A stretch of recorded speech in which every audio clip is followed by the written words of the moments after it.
To live is to suffer. To survive is to find some meaning in the suffering. He who has a why to live can bear almost anyhow. Whoever fights monsters should see to it that in the process he does not become a monster. And if you gaze long enough into an abyss, the abyss will gaze back into you. All things are subject to interpretation. Whichever interpretation prevails at a given time is a function of power and not truth. We should consider every day lost on which we have not danced at least once. And we should call every truth false which was not accompanied by at least one laugh. He who would learn to fly one day must first learn to stand and walk and run and climb and dance. One cannot fly into flying. God is dead. God remains dead, and we have killed him. Yet his shadow still looms. How shall we comfort ourselves, the murderers of all murderers?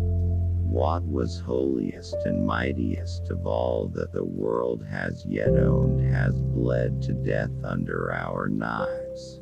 Who will wipe this blood off us? What water is there for us to clean ourselves? The surest way to corrupt a youth is to instruct him to hold in higher esteem those who think alike than those who think differently. On the mountains of truth you can never climb in vain. Either you will reach a point higher up today, or you will be training your powers so that you will be able to climb higher tomorrow. Not necessity, not desire. No, the love of power is the demon of men. Let them have everything: health, food, a place to live, entertainment. They are and remain unhappy and low-spirited, for the demon waits and waits and will be satisfied. All truly great thoughts are conceived by walking.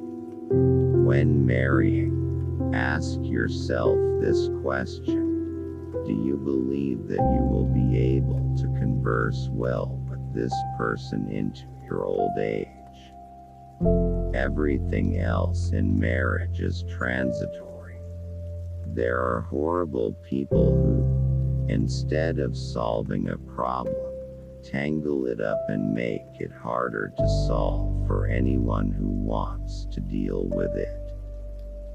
Whoever does not know how to hit the nail on the head should be asked not to hit it at all. The press, the machine, the railway, the telegraph are premises whose thousand-year conclusion no one has yet dared to draw. Women are considered deep. Why? Because one can never discover any bottom to them. Women are not even shallow. Nothing is beautiful, only man. On this piece of naivete rests all aesthetics. It is the first truth of aesthetics. Let us immediately add its second. Nothing is ugly but degenerate man. The domain of aesthetic judgment is therewith defined. Our treasure lies in the beehive of our knowledge. We are perpetually on the way thither, being by nature winged insects and honey-gatherers of the mind. Although the most acute judges of the witches and even the witches themselves were convinced of the guilt of witchery, the guilt nevertheless was non-existent. It is thus with all guilt. War has always been the grand sagacity of of every spirit which has grown too inward and too profound. Its curative power lies even in the wounds one receives. When one has finished building one's house, one suddenly realizes that in the process one has learned something that one really needed to know in the worst way before one began. He who fights with monsters might take care lest he thereby become a monster. Is not life 100 times too short for us to bore ourselves? The aphorism in which I am the first master among Germans are the forms of eternity. My ambition is to say in 10 sentences what everyone else says in a book, what everyone else does not say in a book. Undeserved praise causes more pangs of conscience later than undeserved blame, but probably only for this reason, that our power of judgment are more completely exposed by being overpraised than by being unjustly underestimated. And we should consider every day lost on which we have not danced at least once. And we should call every truth false which was not accompanied by at least one laugh. I do not know what the spirit of a philosopher could more wish to be than a good dancer. For the dance is his ideal, also his fine art, finally also the only kind of piety he knows, his divine service. There are people who want to make men's lives more difficult for no other reason than the chance it provides them afterwards to offer their prescription for alleviating life, their Christianity, for instance. Art is not merely an imitation of the reality of nature, but in truth a metaphysical supplement to the reality of nature, placed alongside thereof for its conquest.